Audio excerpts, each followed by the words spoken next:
અહીં આપણને 3 સંખ્યા આપેલી છે, ત્રણેયનો ઘન કરીને સરવાળો છે કરવાનો છે. સીધો સરવાળો કરવાને બદલે આપણે નિત્યસમનો ઉપયોગ કરીને સરવાળો કરી શકીએ.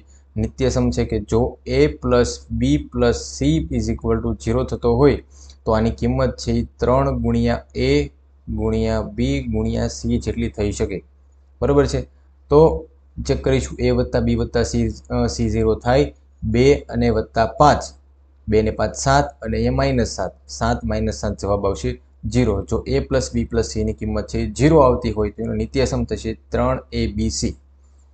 કિંમત મૂકીશું આપણે 3 ગુણ્યા a એની કિંમત થશે 2 ગુણ્યા બી બીની કિંમત થશે 5 અને ગુણ્યા સી સીની કિંમત થશે -7. બરાબર. 3 દુ 6, 6 પંચું 30 અને 7 તેરીને 21 કેટલા થશે -210.